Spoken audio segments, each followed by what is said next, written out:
I wish I could show you what's behind here, but I can describe. I've seen over a dozen. Ojalá pudiera mostrarles lo que hay detrás de esto, pero puedo describirlo. He visto más de una docena de Ferrari, Lamborghini, un Bugatti, Lotus y varios G-Wagon. Estos son solo algunos de los bienes que el gobierno ha confiscado a estafadores que robaron el dinero de los contribuyentes. Bienvenidos a En Primera Plana. Esto es lo que han incautado a Paul Randall, que podría ser condenado a un máximo de 30 años. Estafó al Medicaid de California unos 250 millones, aunque solo logró cobrar 170. Este es solo un ejemplo. Ahora, las autoridades estadounidenses piensan subastar las pertenencias ilegítimas de Randall para recuperar algo del dinero. Pero hoy nos centraremos en una serie de investigaciones como esta que está lanzando el gobierno para atajar el fraude. La gigantesca y cada vez mayor red de estafas que está saliendo a la luz en Estados Unidos. La situación ha llegado a un punto crítico. Están ocurriendo cosas muy importantes. Literalmente decenas de millones de dólares que se suponía debían ir a los niños fueron robados, presuntamente, por individuos que trabajaban en el gobierno y el sector privado. Encontramos a 200,000 personas muertas recibiendo cupones de alimentos y a 500,000 recibiendo una ayuda más de una vez. Aunque todos los departamentos se han unido a la lucha contra el fraude, es J.D. Vance, el vicepresidente, el que la encabeza. Y el gobierno estadounidense no solo está persiguiendo redes fraudulentas dentro del país, también está tomando acción contra personas que desde otros países están operando centros de llamadas, centralitas, que se dedican a estafar a los estadounidenses.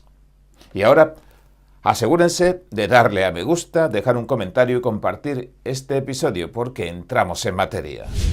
Es el vicepresidente, como decimos, el responsable de la lucha contra el fraude.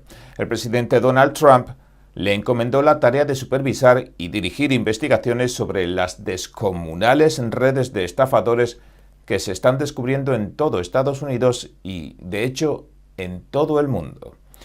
Lo que promete Vance, y cito, es que si estás cometiendo fraude, te encontraremos y no descansaremos hasta que se haga justicia. Cierro cita. Hace poco anunciaba que han confirmado algunos de los mayores hallazgos del periodista independiente Nick Shirley.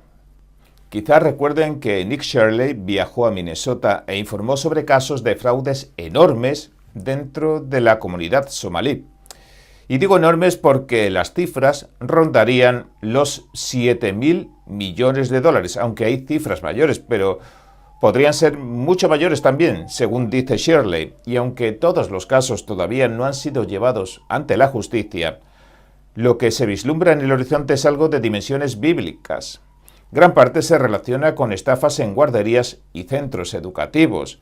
Recordarán aquel famoso centro educativo en el que no habían ni siquiera niños y habían escrito mal la palabra enseñanza en inglés. En lugar de learning, ponían learning. Pero esa solo era la menor de las irregularidades. Y es que, en algunos casos, el fraude había llegado a desatarse de tal manera que el propio gobierno se ha visto obligado a cerrar programas completos que ayudaban a los estadounidenses. With this action, we're bringing justice to some of America's most vulnerable citizens and justice to the American taxpayer. Con esta acción estamos llevando justicia a algunos de los ciudadanos más vulnerables de Estados Unidos y también al contribuyente estadounidense. En 2018, Minnesota intentó ofrecer servicios de vivienda para personas sin hogar. Se estimó que el coste del programa sería de $2,5 millones al año. Para 2024, el programa había crecido hasta alcanzar los $104 millones anuales, y casi todo ese aumento se debió al fraude. Como resultado, el Estado tuvo que cerrar el programa y ya no puede proporcionar esos servicios a los estadounidenses que los necesitan. Así que tenemos veteranos sin hogar, durmiendo en las calles, mientras los estafadores se enriquecían. Estos casos de fraude son enormes de verdad. J.D. Vance dice que arrestaron hace poco a 15 personas en Minnesota. Las acusan de estafar a los estadounidenses un total de $90 millones. Y un día antes de morir, después de meses de ser abandonado por el cuidador que estaba recibiendo reembolsos del pueblo estadounidense, un día antes de morir, presentó su último reembolso por servicios que nunca proporcionó para un hombre por el que nunca se preocupó. Eso es lo que estamos tratando de detener. Señoras y señores, eso es contra lo que tenemos que luchar. Es una vergüenza que algo así suceda. Nada. Ningún servicio, ninguna ayuda, ningún seguimiento. Y el mismo hombre, el anciano vulnerable que se suponía que debía proteger y cuidar, fue reembolsado por el contribuyente para hacer exactamente eso. Ese hombre murió. Pero si sucede, la única manera de proteger a esas personas y la única manera de proteger al contribuyente estadounidense es asegurarnos de que los estafadores vayan a la cárcel y de que detengan esta ridícula estafa al pueblo estadounidense. Una de las figuras claves de estas investigaciones es Amy Buck, fundadora y exdirectora de la organización Feeding Our Future. Estuvo implicada en un fraude en Minnesota de más de 250 millones de dólares. Suma y sigue, y esto podemos decirlo con certeza porque ha sido declarada culpable y condenada a 41 años de prisión. 41 años de cárcel por fraude electrónico y soborno. Es una condena enorme. Amy dice que le tendieron una trampa por ser la única de la red que no era somalí, pero el tribunal la condenó igual. Y ya que estamos en harina, adivinen qué está ocurriendo ahora. Están investigando a la representante Ilhan Omar. Déjeme explicarle un poco la situación. El New York Post informó que el Departamento de Justicia está investigando a la congresista desde hace unos días, y lo anunció precisamente el vicepresidente. Al parecer, hay cuestiones relacionadas con un presunto fraude migratorio. Y más, cuestiones financieras familiares y posibles vínculos con una red de estafas que se dieron en Minnesota durante la pandemia de la COVID-19. Pero voy a explicarlo brevemente, permítanme. Hay varias acusaciones y recalco que son solo acusaciones. Toda persona es inocente hasta que se demuestre lo contrario. Y sí, algunas de las pruebas que se mencionan parecen bastante llamativas, pero habrá que esperar a conocer los resultados finales de la investigación.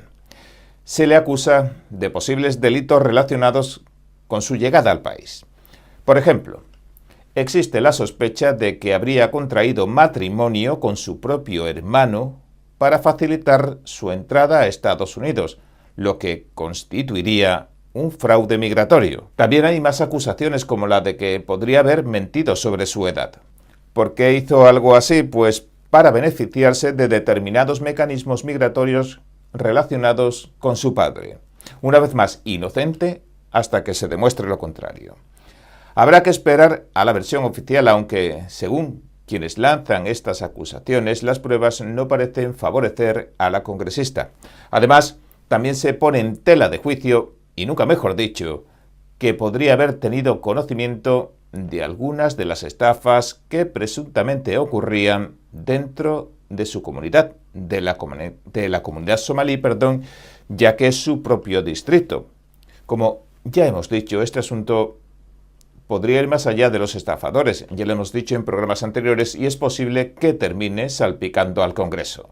Hablamos de cargos elegidos en las urnas. Algunas de las preguntas que se están planteando en las investigaciones federales son: ¿sabían las autoridades locales que esto estaba ocurriendo? ¿Impidieron que se investigara? ¿Obstaculizaron de alguna manera la acción de la justicia? ¿Obtuvieron beneficios o ventajas de alguna manera? Por ejemplo, si conocían la existencia del fraude y aún así recibían donaciones para campañas u otros beneficios. Todo esto podría ser objeto de investigación.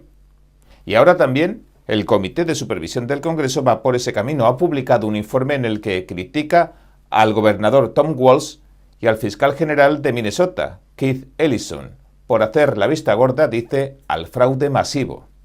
Just the News dice que aunque sabían que estaban estafando a los contribuyentes cifras astronómicas en las ayudas sociales federales que administraba el Estado desde la primavera de 2019, ninguno tomó ninguna medida.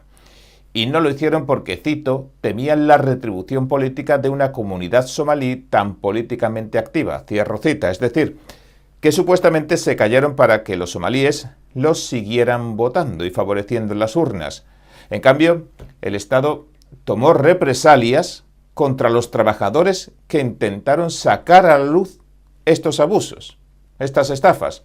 Recordemos que se habla de más de 9.000 millones de la comunidad somalí en Minnesota, si no recuerdo mal. Hay quienes dicen 7, quienes dicen 9, quienes dicen 11, pero sin duda es una cifra a tener en cuenta. Amenazaron a los trabajadores que intentaron denunciar las estafas, intimidándolos a través de registros regulares con funcionarios de la agencia de alto nivel y amenazas de vigilancia militar. Es decir, más que hacer la vista gorda, trataron de enterrarlo. De demostrarse, parece una conducta bastante inapropiada, pero por el momento solo está en papel, no hay nada más. Es solo una acusación y no hay recomendaciones. Ya veremos en qué acaba porque por el momento no está claro si el gobierno federal seguirá investigando el caso o investigará a otras figuras políticas concretas. Lo que sí sabemos es que Ilhan Omar está siendo investigada. Y otro aspecto importante relacionado con Omar es la cuestión de si un miembro del Congreso podría ser expulsado de su cargo tras una investigación criminal. Y una condena, claro. Quizás sea posible. Una de las herramientas legales que está empleando el gobierno federal consiste en retirarle la ciudadanía a determinadas personas. Sí, los llaman procesos de desnaturalización. La lógica es la siguiente: si una persona cometió fraude durante cualquier etapa del proceso para obtener la ciudadanía estadounidense, entonces toda la cadena posterior podría considerarse inválida. Da igual si el fraude ocurrió al entrar al país o en algún trámite posterior. Si se demuestra fraude en cualquier fase del proceso, las autoridades podrían decir que todo se basa en un procedimiento fraudulento y, por tanto, revocarla. La administración Trump ya está estudiando retirar la ciudadanía a muchas personas. Están actuando con mucha fuerza en este punto, con mucha agresividad incluso. Y no importa si se trata de un miembro en ejercicio del Congreso, pueden investigarlo. Además, está lo que J.D. Vance declaró. Dijo, cito, «No quiero prejuzgar una investigación, pero ciertamente parece que haya algo sospechoso». Cierro cita. Habrá que ver qué resultados arrojan. Ahora bien, volviendo al tema del fraude, el gobierno estadounidense no solo está persiguiendo redes dentro del país, también está actuando contra organizaciones en el extranjero. Muchos de ustedes seguramente han recibido llamadas fraudulentas o intentos de estafa como los que vamos a ver hoy. Y es que existen enormes centros de llamadas de estafadores que mueven miles de millones de dólares y operan desde otros países, desde el extranjero. Y ahora esto también se ha convertido en un objetivo de las autoridades. El Epoch Times informó que el FBI anunció el cierre de un centro de llamadas que operaba desde la India. Lo acusa de estafar a personas mayores estadounidenses y la cifra asciende a millones de dólares. Además, 2 altos ejecutivos de un centro incluso admitieron cargos en su contra por haber permitido que el fraude ocurriera. Según una publicación de la oficina del FBI en Boston, cientos de víctimas de edad avanzada en Estados Unidos y otros países han sido estafadas. Esto llega a Europa e incluso a Asia. Y los estafadores se hicieron con un botín de varios millones de dólares mediante falsas operaciones de soporte técnico. La oficina también declara, cito, que son nuestros mayores los que merecen honor, respeto y protección. Si los atacan, dice, haremos todo lo posible para llevar a los responsables ante la justicia. Cierro cita. ¿Por qué esto es tan importante? Porque en realidad no conocemos la magnitud total del fraude que se comete contra Estados Unidos. Hace algunos años, una investigación estimó que las pérdidas anuales por fraude podrían situarse entre 250.000 millones y más de 500.000 millones de dólares. Y esa cifra ni siquiera incluía determinados programas como Medicaid o parte de los fraudes relacionados con la seguridad social. Tampoco incluía muchas estafas individuales. Piensen en ello. Estamos hablando de una cantidad cercana al presupuesto de defensa del país. Acaban robando una enorme parte de los impuestos cada año. Y eso convierte el problema en algo sumamente serio, muy grave. Recuerden que Elon Musk, cuando dirigía el Doge, aseguró que que al investigar, la Seguridad Social encontraron fraude por todos lados, por todas partes, y parte de ese fraude consistía en personas haciendo llamadas fraudulentas y robando el dinero de los contribuyentes estadounidenses, y una gran parte se originaba fuera de Estados Unidos. Eran extranjeros desde otros países estafando al gobierno y a los estadounidenses. Y normalmente es algo difícil de procesar judicialmente, pero piense en esto. Si fueran de verdad entre 250.000 y 500.000 millones de dólares, solo en fraudes de la Seguridad Social, cuidados paliativos y otros programas, y el gobierno lograra recuperar ese dinero, incluso tomando la cifra más baja, 250.000 millones de dólares, eso liberaría una cantidad enorme de recursos presupuestarios. Piénselo por un momento. Estamos hablando de un 50% o más de ciertos presupuestos públicos que podrían estar haciendo desaparecer los estafadores. Imaginen lo que eso significaría para los estadounidenses, y si ese dinero quedara disponible nuevamente, podrían bajarse los impuestos, aunque sinceramente no creo que lo hagan, o podrían aumentar prestaciones y programas para los ciudadanos estadounidenses.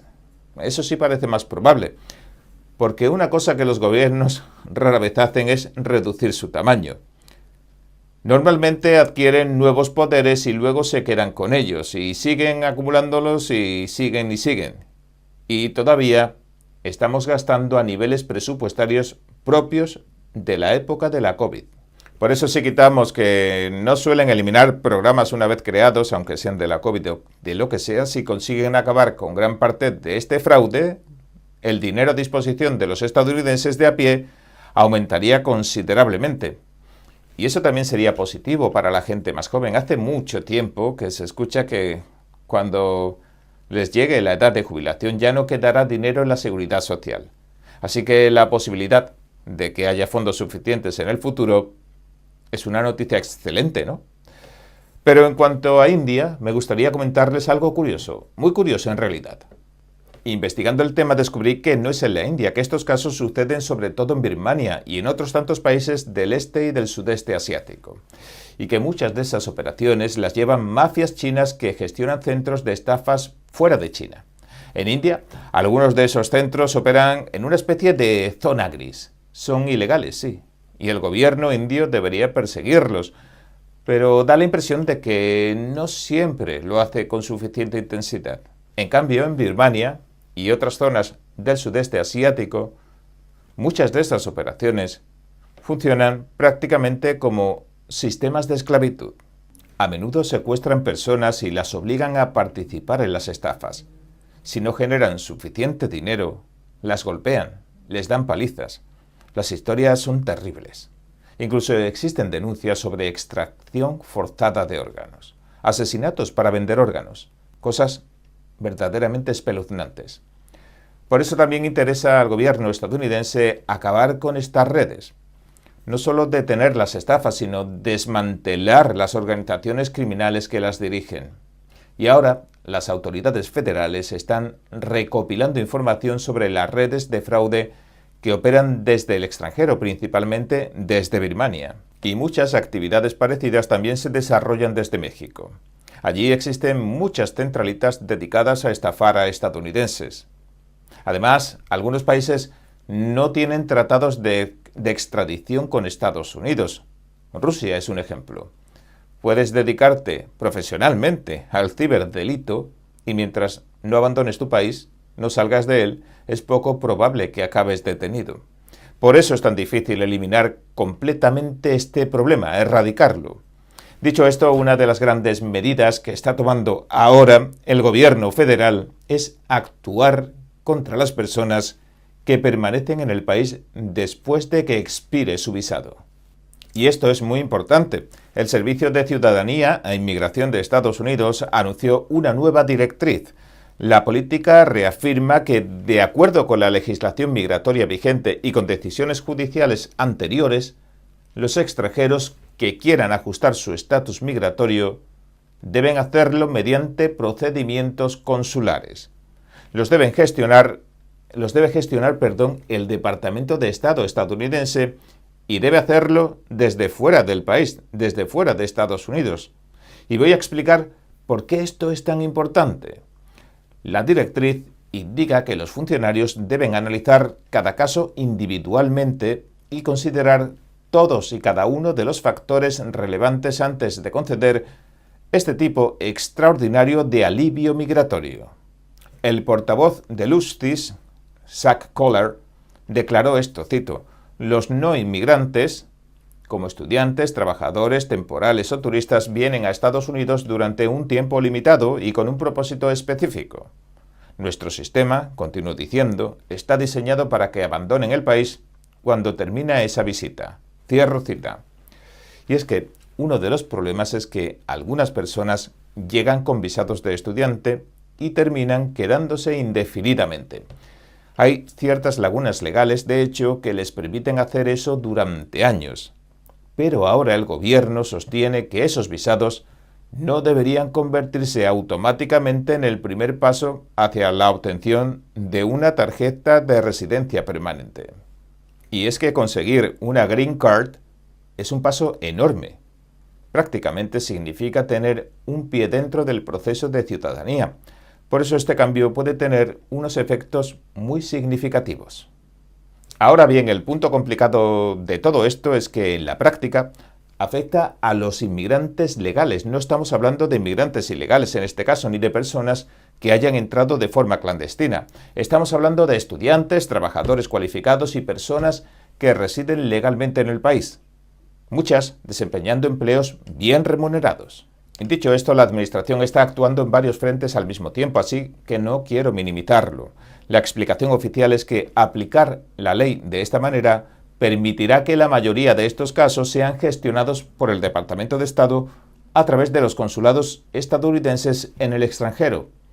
Y eso, según las autoridades, liberará recursos del Servicio de Ciudadanía e Inmigración para concentrarse en otros asuntos prioritarios, entre ellos, por ejemplo, los visados para las víctimas de delitos violentos y de trata de personas, o bien las solicitudes de naturalización y otros procesos que consideren prioritarios.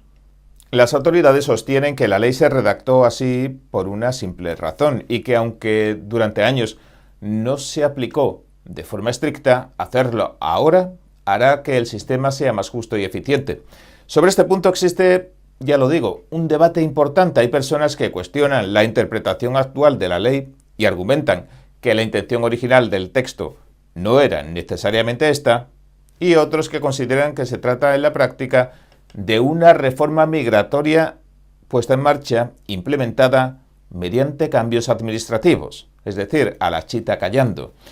Recordarán que la administración Trump impulsó la política según la cual quienes solicitan asilo deben esperar fuera de Estados Unidos mientras se tramita su caso. En otras palabras, no pueden permanecer dentro del país durante todo el proceso, deben regresar a su país de origen o permanecer en un tercer país considerado seguro. Esto resulta particularmente problemático para personas procedentes de lugares donde existen abusos de derechos humanos. China suele citarse como un ejemplo claro, aunque no sea el único caso. La postura actual del gobierno es que en determinadas situaciones esas personas pueden permanecer en terceros países seguros mientras esperan la resolución de sus solicitudes, todo el trámite burocrático. Esto afecta especialmente a cuestiones relacionadas con asilo y protección humanitaria. Si alguien denuncia que es su propio gobierno el que lo persigue, las autoridades pueden poner en marcha mecanismos para ofrecerle protección. El problema, según esta visión, es que durante años muchas personas habrían abusado del sistema. Al convertirse prácticamente en una puerta de entrada muy accesible, tanto solicitantes legítimos como personas que simplemente buscaban aprovecharse del proceso comenzaron a utilizar el mismo argumento. Y cuando todo el mundo declara estar huyendo del gobierno, de su gobierno, porque lo persiguen, resulta mucho más difícil verificar quién realmente necesita protección y quién no. Otro efecto importante de estos cambios afecta a los trabajadores con visado H1B. A partir de ahora, tener un visado H1B ya no supone una vía casi garantizada para permanecer en Estados Unidos de manera permanente, como muchos consideraban antes. Lo mismo ocurre con los visados de estudiante. Y estas medidas ya están provocando consecuencias. Por ejemplo, tras algunas de estas reformas, las solicitudes de visados H1B habrían disminuido más de un 38%, casi un 40%. Es una caída enorme. Ahora bien, una reducción en las solicitudes no significa necesariamente que haya disminuido el número de personas que se admiten. Uno de los problemas del programa H1B es que hay empresas y redes especializadas que presentan varias solicitudes para una misma persona, es decir, una misma persona puede aparecer repetidamente en distintos expedientes. Sería como aumentar artificialmente las probabilidades de que te seleccionen, de que te elijan. De hecho, se han detectado situaciones en las que ciertos intermediarios venden oportunidades de acceso al sistema migratorio. Así lo llaman. Incluso existirían redes organizadas en algunos países que facilitan este tipo de prácticas ilegítimas, ilícitas. Y algunos podrían argumentar que la nueva propuesta de la llamada Gold Card de Trump, la tarjeta dorada, va en una dirección parecida. Lo que ofrece es una vía de acceso rápido si haces una gran inversión económica. En cualquier caso, insisto en que una caída de las solicitudes no implica necesariamente una caída proporcional en el número de personas que acaban obteniendo acceso. En resumen, el fraude está siendo perseguido con mayor intensidad. Y obtener un visado ya no garantiza que una persona vaya a permanecer indefinidamente en Estados Unidos. Y quiero dejar claro además que muchas personas honestas también están viéndose afectadas, perjudicadas por estas medidas. Conozco gente trabajadora y respetuosa de la ley que ha tenido que regresar a sus países. Algunas personas siguen atrapadas en procesos administrativos complicados. Incluso algunos profesionales, grandes profesionales con los que he trabajado personalmente, han pasado por situaciones parecidas. Sin embargo, también conozco otros casos en los que el proceso se ha resuelto con una facilidad pasmosa.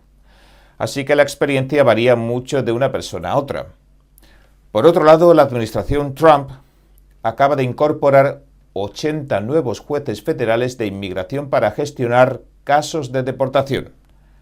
Ahora bien, esto no significa necesariamente una expansión masiva del sistema. Van a haber interpretaciones muy distintas en los medios. Algunos dirán, Trump está aumentando enormemente el aparato migratorio. Otros responderán, por fin está reforzando los mecanismos de deportación. Pero, ¿cuál es la realidad? Pues, según los datos disponibles, gran parte de esos nuevos nombramientos simplemente sustituyen a jueces que abandonaron sus puestos. De hecho, cuando Trump inició su segundo mandato, había más de 700 jueces de inmigración. Posteriormente, la cifra descendió por debajo de 600. Por tanto, los 80 nuevos jueces no representan una expansión extraordinaria. Principalmente compensan parte de las vacantes que se habían producido. No se trata de una multiplicación masiva de recursos, sino más bien de una reposición de personal. Dicho esto, muchos simpatizantes de Trump siguen preguntándose cuándo comenzarán las deportaciones masivas que prometió. Hasta ahora, uno de los mayores obstáculos han sido los jueces federales, las medidas cautelares. Otro problema importante es la capacidad de los centros de detención. Y precisamente por eso, la administración está estudiando usar almacenes y otras instalaciones como centros temporales de detención migratoria. Por tanto, sí están avanzando en distintas medidas, aunque el proceso no es tan rápido como algunos esperaban. Y en esencia, este es el repaso de hoy de la situación actual. Y ahora me gustaría conocer su opinión, sus comentarios, por favor, déjenmelos debajo. En Estados Unidos ha ocurrido algo bastante relevante. El presunto asesino de Irina Sarutska, la joven ucraniana, ha sido declarado incompetente. ¿Qué significa? Pues que no lo van a juzgar de momento, sí, como lo oyen. Y quiero mostrarle, prefiero el panorama general de esto porque francamente hay mucha desinformación Y no me refiero a desinformación en el sentido habitual. Me refiero a que hay muchas interpretaciones erróneas sobre lo que está ocurriendo en realidad. Brevemente sobre este asunto, mucha gente está diciendo que el hombre que mató, presuntamente, aunque hay un vídeo, ¿de acuerdo?, a esta joven va a salir completamente impune. Lo más probable es que este no sea el caso, ha sido declarado incompetente para ser juzgado. Pero eso viene acompañado de una importante salvedad. Van a proporcionarle atención de salud mental y creen que eso lo hará apto para comparecer ante un tribunal. Así que se trata más bien de un retraso del proceso, que es precisamente la parte que mucha gente parece estar pasando por alto en este debate. Yo tengo mis propias opiniones al respecto. Francamente, no creo que tener un coeficiente intelectual bajo o estar mentalmente desequilibrado pueda permitirle a alguien hasta aparecer en un vídeo asesinando a otra persona y no afrontar ninguna consecuencia. Es decir, no creo que debieran retrasar el proceso de esta manera, pero hagamos un alto porque quiero mostrarles todo el contexto. Como digo, tengo mis propias opiniones, pero quiero mostrarles la historia completa. Déjeme enseñarle esto y luego hablaremos más del tema, ¿de acuerdo? Para empezar, según The Guardian, el hombre acusado de apuñalar mortalmente a Irina Saruska. Ahora bien, miren, hay un vídeo donde se le ve clavándole un cuchillo en el cuello y luego a la joven desangrándose. Las pruebas son bastante contundentes. El hombre se aleja diciendo: atrapé a esa chica blanca. Estaba lo bastante consciente como para decir: atrapé a esa chica blanca. Y por supuesto, para mucha gente eso plantea la pregunta de por qué esto no se considera lo que se está llamando un crimen de odio. ¿Por qué no se está calificando como crimen de odio? Si apuñalas y asesinas a alguien sin mediar provocación alguna y no existe ninguna prueba de que esta persona lo provocara, está sentado detrás de ella en el tren, saca un cuchillo y la apuñala repetidamente en el cuello, la degolla y ella se desangra. La pobre joven se lleva las manos al rostro llorando antes de morir. Es un vídeo espantoso, absolutamente espantoso. Y después el hombre se marcha haciendo una declaración relacionada con la raza, sugiriendo que la mató debido a su raza. Y eso conecta, por supuesto, con la cuestión que se vive hoy en Estados Unidos, donde muchas personas blancas sienten que han sido objetivo de una campaña de odio, que se las presenta como un grupo contra el que incluso el asesinato estaría justificado. Y hay muchas personas que, según esta visión, han sido radicalizadas para odiarlas. En realidad, en Estados Unidos, esto es un problema. Yo diría que campañas como el proyecto 1619 del New York Times han sido uno de los puntos clave que iniciaron toda esta campaña de odio. O el Southern Poverty Law Center. Dicen que organizó las protestas de Charlottesville pagándole a personas infiltradas en distintos grupos de odio, incluso pagando a miembros del Ku Klux Klan para reclutar personas y organizar eventos. Estos movimientos crearon una imagen falsa de que había mucho racismo para incitar un racismo real, principalmente contra las personas blancas. Y los medios de comunicación aprovecharon esto. Y desde 2016, cuando Trump bajó por aquella famosa escalera mecánica dorada para anunciar su candidatura, todo este relato sobre el resurgimiento del nacionalismo blanco, el racismo en Estados Unidos y las comparaciones de Trump, incluso con Hitler, inició una enorme campaña de odio en el país. Demonizaron a los conservadores y a las personas blancas. Y por supuesto, ese es el gran trasfondo de todo esto que vemos ahora, ¿no? La gran cuestión de la que nadie quiere hablar. Los conservadores estadounidenses, los partidarios de Trump y sí, muchas personas blancas en Estados Unidos sienten que han radicalizado a la gente para odiarlos, hasta el punto de que algunos consideran incluso justificable el asesinato o al menos la violencia física. Cuando se vio a activistas de Black Lives Matter acosando personas, empujándolas, haciéndolas sentir incómodas, algo que según reconocieron públicamente formaba parte de su estrategia, como entrar en iglesias para incomodar a la gente por motivos raciales, golpear a mujeres en la calle. incendiar negocios, expresar odio abiertamente en general y hacer comentarios sobre la raza una y otra vez. Pues todo esto formaría parte de una narrativa, de una retórica, de una estrategia más amplia. Recuerden, el triste asesinato de Charlie Kirk no fue un asunto racial. Estuvo relacionado con una persona joven radicalizada por la ideología trans. Todas estas cosas, en el fondo, llevan a varias interpretaciones como que forman parte de una retórica mayor, que se alimenta de varias retóricas menores en los medios, todas falsas, por supuesto, que han radicalizado a personas hasta llevarlas a la violencia.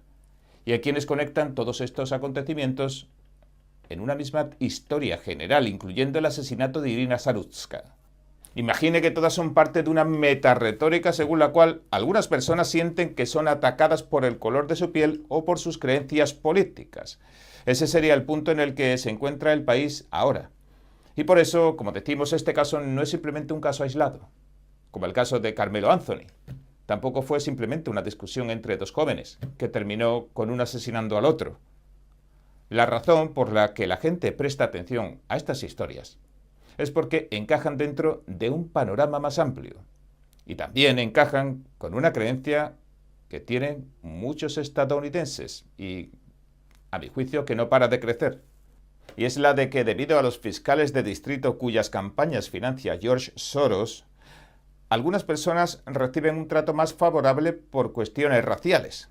Según esto, si tienes la piel clara, podrías acabar muchos años en prisión, mientras que si tienes la piel oscura, podrías recibir apenas una reprimenda. George Soros escribió públicamente sobre estas cuestiones y señaló que consideraba que existía lo que dijo llamar una disparidad racial en las condenas y en el encarcelamiento. Defendía, a su juicio, un enfoque más equitativo. ¿Y cómo cree que se logra, George Soros, la equidad en materia penal? Bueno, la respuesta simple sería procesar con más dureza a un grupo y con más indulgencia a otro. Y por eso muchos estadounidenses creen que hay personas que cometen asesinatos y salen impunes. Personas que roban coches, incluso causando muertes durante esos delitos, y salen impunes. Personas que saquean negocios y salen impunes. Personas que incendian y salen impunes. Personas que empujan a otras a las vías del metro incluso y salen impunes. Personas que cometen violaciones y salen impunes.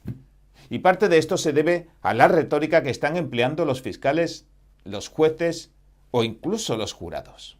Parecen pensar algo como: no quiero ver a otro joven de esta raza concreta ir a prisión por un delito, aunque crean que cometió el crimen y todo. Por eso este tema importa tanto. Personalmente no me gusta hablar de cuestiones raciales. Normalmente no me interesan demasiado, pero reconozco que es algo imposible de evitar porque la cuestión racial está desempeñando a día de hoy un papel enorme en el sistema de justicia penal. Y también está desempeñando un papel enorme en la delincuencia y en la manera en que ciertos delitos son tolerados o no. Básicamente hemos terminado con un sistema de justicia con un doble rasero. Ojalá no fuera así, sinceramente, de verdad. Soy español, hispano, así que he visto ambos lados de esta realidad.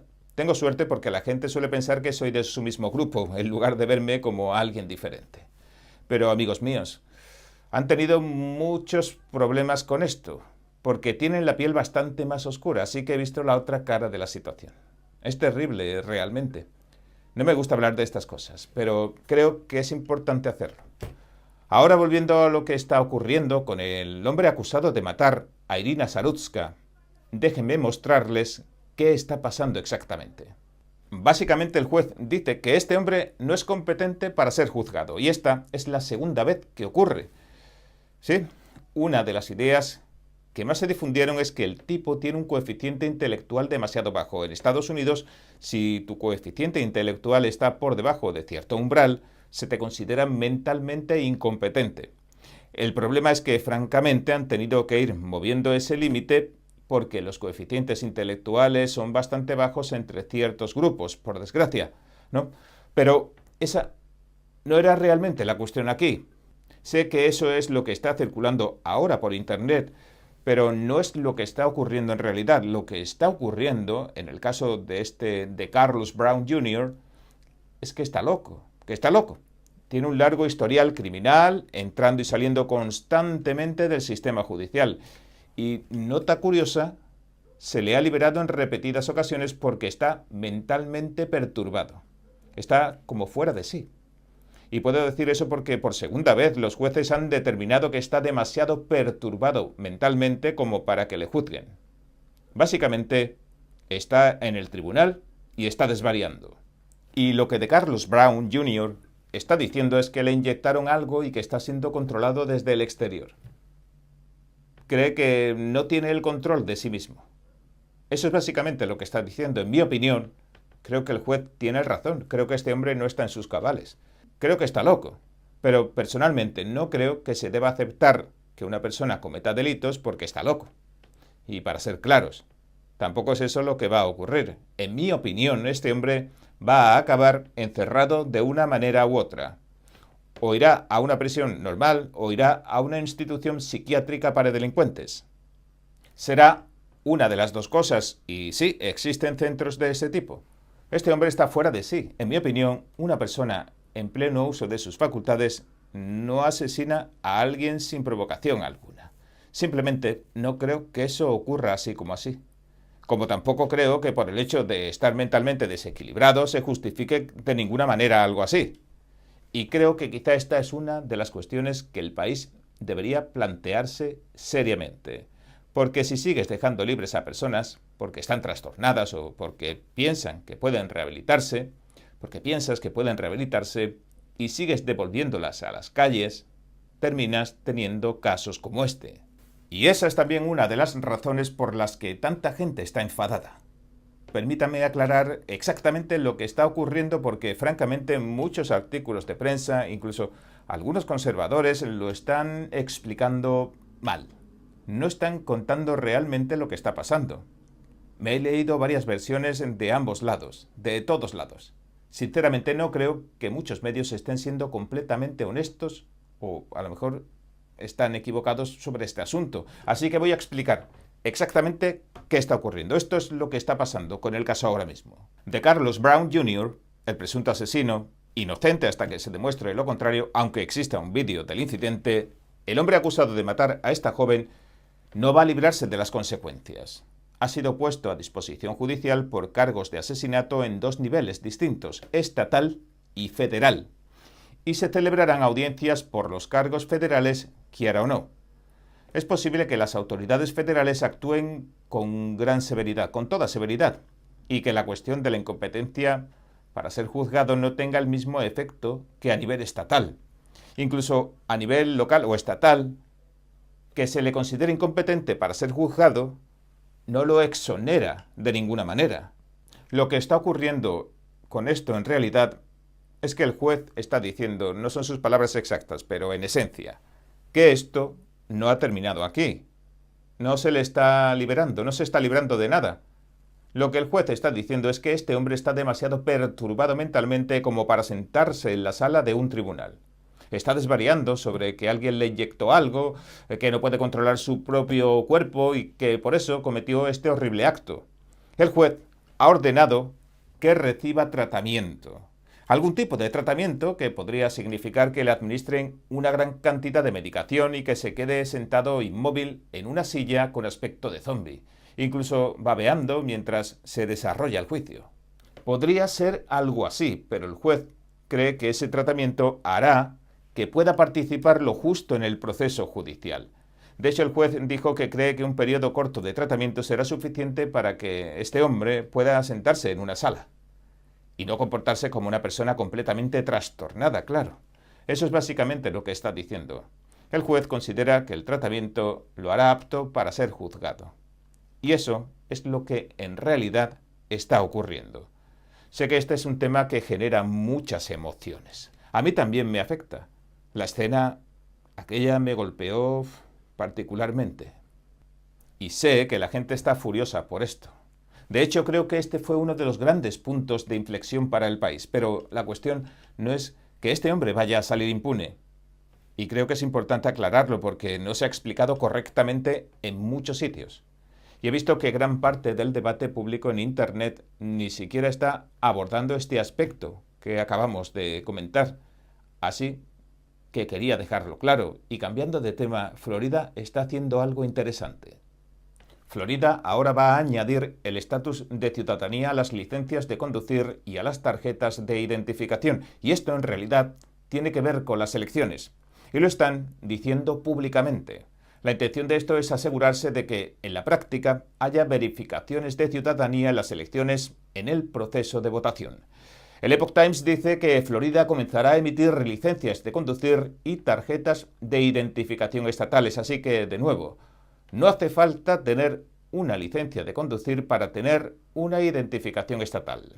Pero ahora estas indicarán el estatus de ciudadanía de su titular. Lo hará a partir del 1 de enero de 2027, el año que viene. La cláusula forma parte de una ley estatal que se aprobó este año y esto se empezará a administrar a todas las licencias de conducir y tarjetas de identificación de Florida que se emitan por primera vez, a las que se renueven o a las que se reemplacen por extravío, etcétera, etcétera. Todas deberán indicar el estatus de ciudadanía. El Estado lo anunció en redes sociales esta semana. Ahora bien, solo porque hayan hecho este cambio, aunque realmente entre en vigor el próximo año, eso no significa que todo el mundo vaya a pasar inmediatamente por una verificación de ciudadanía. No renovamos estos documentos con tanta frecuencia para que pase eso rápido, así que es posible que una verificación completa de la ciudadanía en todo el Estado tarde bastante tiempo en materializarse, pero lo importante es que dentro de 6 meses se pondrá en marcha. El artículo del Epoch Times además señala que cualquier licencia o tarjeta emitida a personas que no sean ciudadanas llevarán las letras NC de Not a Citizen, no ciudadano. Así que si no eres ciudadano, tendrías esa marca. También el artículo señala que el gobernador Ron DeSantis promulgó la legislación el 1 de abril de cara a las elecciones para garantizar algo más de transparencia a su juicio. Y por seguridad también dijo, y no fue una broma del Día de los Inocentes del 1 de abril. Esto era real. Es una ley real en Florida que ya ha sido aprobada y anunciada públicamente. Esto es público. Están diciendo que se trata de las elecciones, se trata de asegurarse de que exista una verificación de ciudadanía cuando llegue el momento de votar. Ahora mismo no está claro si esto afectará a las elecciones más inmediatas como las de mitad de mandato o a las próximas elecciones presidenciales. Hemos estado hablando y mucho de las elecciones de mitad de mandato. Las primarias acaban de celebrarse. En realidad, el verdadero debate sobre las elecciones de mitad de mandato normalmente no empieza hasta septiembre. Así que será entonces cuando esto en realidad empiece a importar. Pero, repito, de cara a ese momento, distintos estados están aprobando leyes y colocando las piezas en el tablero, por decirlo así, para que después la partida empieza a jugarse, ya está a punto de jugarse. Hay muchas leyes electorales cambiando en todo el país. Del lado de Trump existe un gran impulso para la ley SAFE, que pondría a rodar a nivel federal diversos mecanismos de seguridad electoral. Trump quiere, y esto tiene que ver precisamente con la verificación de ciudadanía, lo que en la práctica equivaldría a una comprobación de ciudadanía cuando uno va a votar. Como en cualquier país, europeo u occidental, algo de lo más coherente. Y es que esto se está convirtiendo en un tema importante porque vimos lo que ocurrió recientemente en California. Esta semana las papeletas que se enviaron por correo cambiaron el resultado de las elecciones de Los Ángeles hace unos días y se enviaron unos días después. Estaban contándolas. Spencer Pratt, el conservador, el republicano, iba ganando el segundo puesto y ganaría con ventaja, o al menos eso parecía. Estaban la primera, Karen Bass, la titular de la alcaldía, y luego él. Los dos primeros se enfrentarían por la alcaldía, sin importar el partido. Luego había una tercera candidata socialista-demócrata bastante rezagada. Entre lágrimas incluso, tras el primer recuento, se despidió de la carrera, de la candidatura, diciendo que había fallado y que le había fallado incluso a su familia. La distancia ya le parecía tan grande, más que suficiente. Esta tercera candidata socialista-demócrata incluso llegó a conceder la candidatura a su rival republicano, simplemente aceptó su derrota. Pero luego empezaron a llegar las papeletas por correo. Y al igual que cuando las elecciones se detuvieron la noche electoral de 2020, y Biden recibió aquel famoso impulso repentino de votos, esa subida vertical, después de que se desbordaran los baños en el condado de Maricopa, o de que hubiera problemas de fontanería, según se dijo, ocurrió, recuerden, lo mismo en Los Ángeles.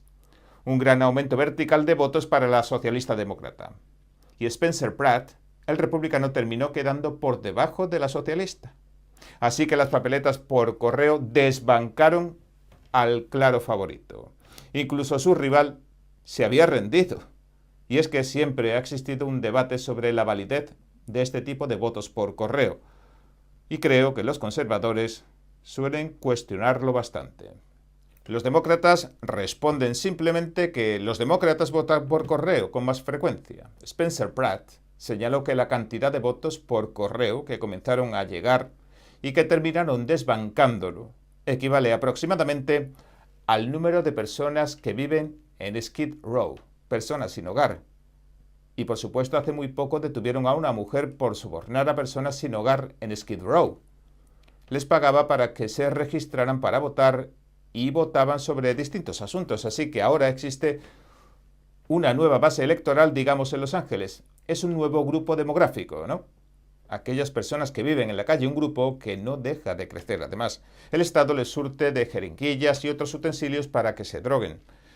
Y lo importante sobre ese grupo en particular es que cada colectivo tiene sus propios intereses. Algunos quieren libertad de expresión, otros quieren más impuestos para los ricos, algunos quieren una mayor redistribución de la riqueza, otros simplemente quieren conservar su libertad. Pero este grupo demográfico de Skid Row puede votar lo que quiera, lo que tú quieras, digo, si le das cigarrillos gratis y unos $20.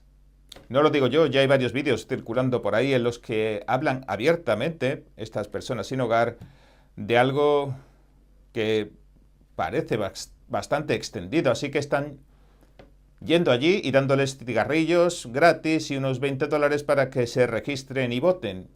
Y eso es lo que ahora está saliendo a la luz. ¿Qué opina?